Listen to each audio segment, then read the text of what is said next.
কৃষক লালমনিরহাটে আলুর ফলন ভালো হলেও দাম পাচ্ছেন না কৃষক। এ নিয়ে আরো খবর জানাতে যুক্ত হচ্ছেন সহকর্মী রবিউল ইসলাম।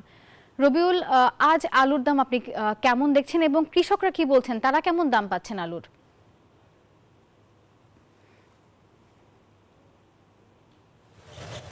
ধন্যবাদ নাফিসা। আপনি জানেন যে লালমনিরহাট উত্তরের জেলার তিস্তা চর এলাকা সহ অত্র লালমনিরহাটে কিন্তু প্রায় 600 হেক্টর জমিতে আলু চাষ হয়েছে এবং এবছর কিন্তু গতবার হচ্ছে এবছর কিন্তু প্রচুর আলু চাষাবাদ হয়েছে এবং ফলনও হয়েছে বাম্পার।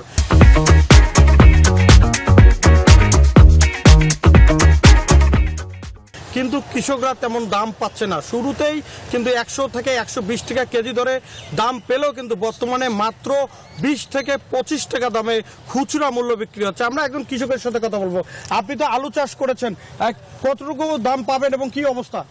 আমি আলুর দাম মনগঞ্জে আলু মোটামুটি ফলন হয়েছে, কিন্তু আলুর দাম তো বর্তমানে একেবারে 20 টাকা থেকে 25 টাকা পর্যন্ত কেজি, বুঝলেন।